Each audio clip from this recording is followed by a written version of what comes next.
पहला काम संसार से मन का राग और मन का द्वेष, ये दोनों छोड़ना होगा।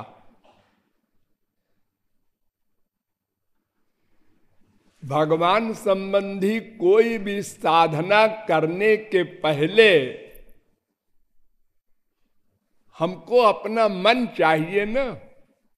साधना तो मन से होगी।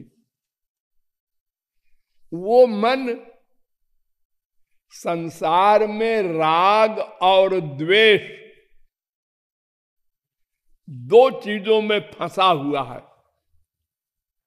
कहीं राग है, कहीं द्वेष है।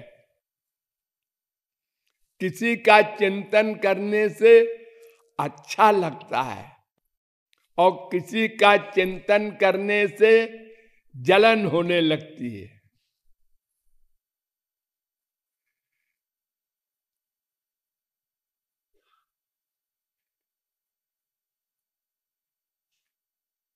ये बीमारी राग द्वेष की सब जीवों को है।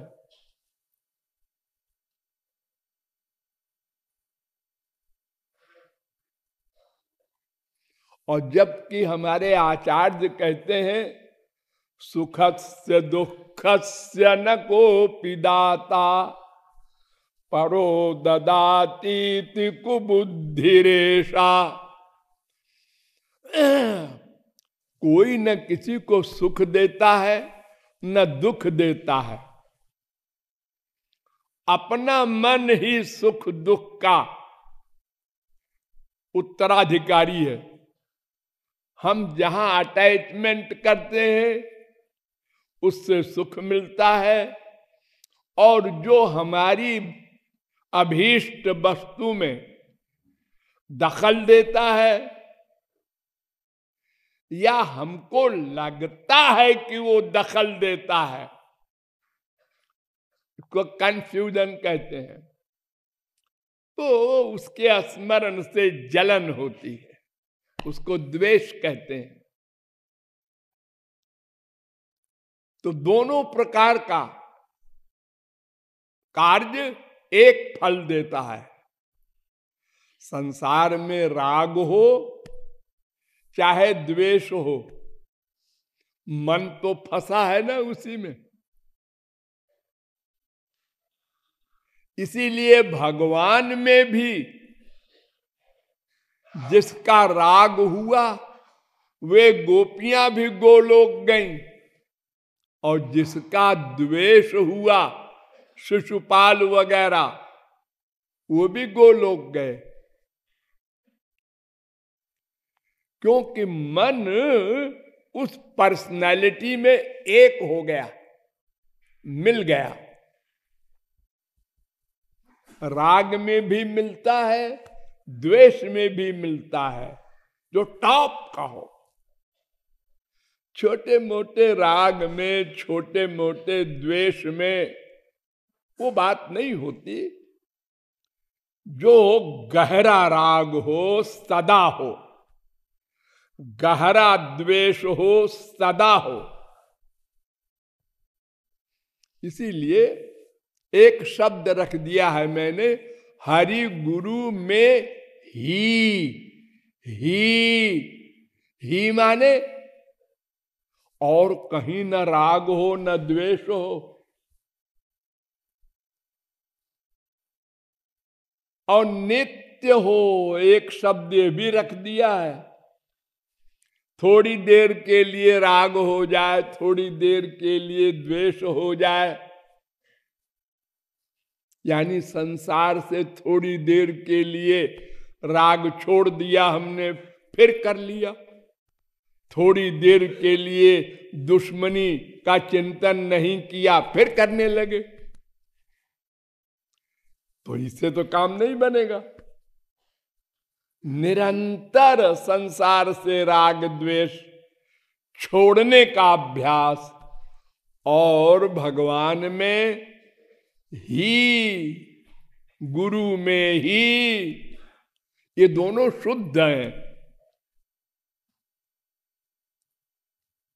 तो शुद्ध वस्तु अगर अंदर आएगी तो गंदे मन को शुद्ध करेगी।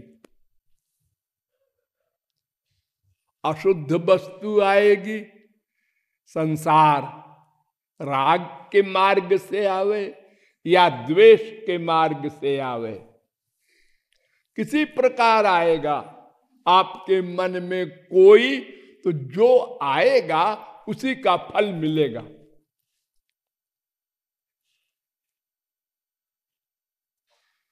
इसलिए राग द्वेष संसार से हटाकर मन को खाली किया, और खाली करके पेंडिंग में नहीं रख सकते आप। हटा के तुरंत हरि गुरु में लगाया।